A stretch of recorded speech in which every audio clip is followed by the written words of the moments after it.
Now, if you are very balanced and you can do this for 20, 30 seconds, no problem. A couple ways to challenge yourself is either lift your other leg a little Oh, higher or take your vision out of the equation because I feel a little unbalanced doing this right now. So this makes it more challenging. yeah, that is advanced. If you're up at that level, you're doing very well.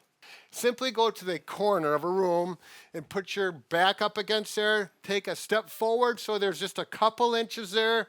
You can take a walker or a chair in front of you. And then if you lose your balance, right, left, or behind you is all steady just with your body. If you go forward, you can simply grab here. So that's the next step up. And then going without anything if you're at that level. All right, so let's go to the next one, Mike. All right, the third test is a little more complicated, a little more comprehensive, if you will. This is something you do not do by yourself. It's done in front of a chair and you use a gait belt or a belt that the person can hold onto. Now, the best way to do it is with two people, one person on this side, another person here that can hold, and the chair behind. So we'll give a perfect score. Mike, just demonstrate a 360. He can do it. Very confident, no problem whatsoever. If you can do that, you don't need to do the exercises to improve it.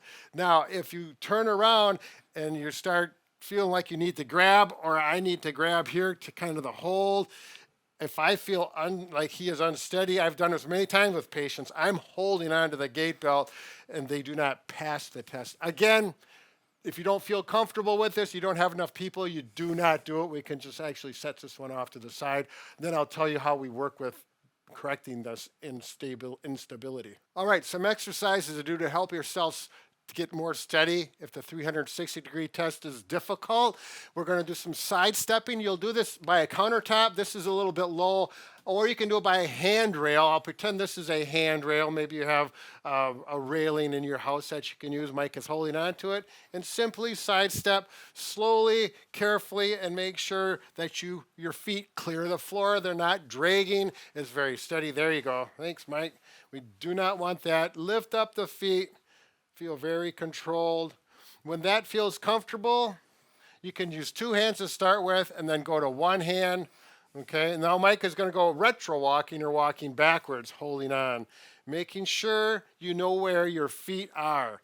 So if I'm helping Mike, I'm kind of watching to make sure his feet don't bump into each other.